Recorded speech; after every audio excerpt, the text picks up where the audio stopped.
Visa জটিলতা ও রাজনৈতিক উত্তেজনার কারণে ইরান ফুটবল দলের বিশ্বকাপের প্রস্তুতি ব্যাহত হলেও মাঠের বাইরের কোনো বিতর্কে মাথা ঘামাতে রাজি নয় দলটি। লস অ্যাঞ্জেলেসে নিউজিল্যান্ডের বিপক্ষে ১৬ জুন ম্যাচ দিয়ে বিশ্বকাপ অভিযান শুরু করছে তারা।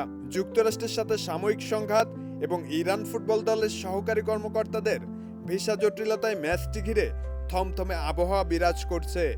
এমনকি গ্যালারিতে প্রবাসী ইরানিদের সরকার বিরোধী বিক্ষোভের আশঙ্কাও তৈরি হয়েছে।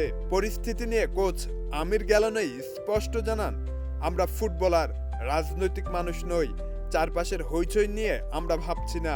আমরা এখানে ইরানের সাধারণ মানুষের প্রতিনিধিত্ব করতে এসেছি।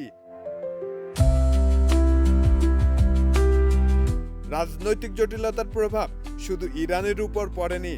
সোমালিয়ার রেফারি ওমর আরতান সহ অনেক সমর্থকই যুক্তরাষ্ট্রে প্রবেশের অনুমতি পাননি।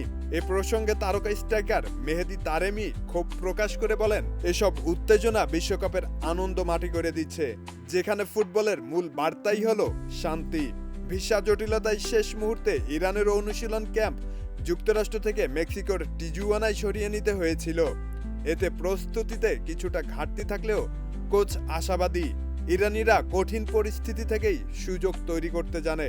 দেশের মানুষের মুখে হাসি ফোটানোই আমাদের মূল লক্ষ্য। ১৬ জুন সকাল ৭টায় লস অ্যাঞ্জেলেসে নিউজিল্যান্ডের মুখোমুখি হয়ে বিশ্বকাপ মিশন শুরু করবে ইরান। গ্রুপ জিতে বেলজিয়াম ও মিশরের মুখোমুখি হবে তারা।